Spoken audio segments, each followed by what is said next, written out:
Weet julle wat verander alles in jou lewe? Om nuwe vaardighede te leer.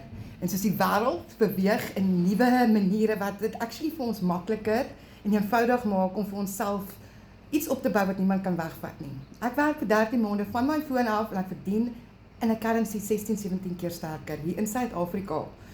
Ek was 18 jaar in corporate, ek het kliënte gejaag, ek het my geld gedeel met 'n middelman.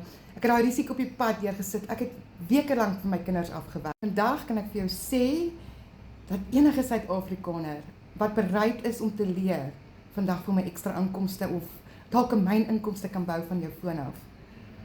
Digitale bemarking is die nuwe manier van werk en enige iemand kan inplak en kom leer in jou besigheid groei saam met 'n community wat vir jou stappie vir stappie elke liewe dag bystaan. En waar kry mens dit in Suid-Afrika? Waar jy 100% mastery sales raak kry en waar jy leer om social media te monetize, want dit is hoe die nuwe manier verder in die toekoms net meer en meer gaan gebeur.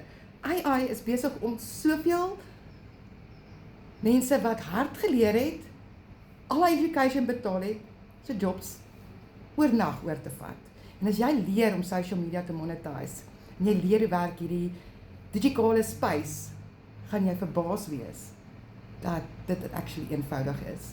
Vra my vir gisterand se link en dan kry hom by julle uit, want dit moet elke huisgesin van weet wat bereid is om te leer, want is education en die skills wat jou in die vaardighede gaan sit om hierdie tipe inkomste te kan bou.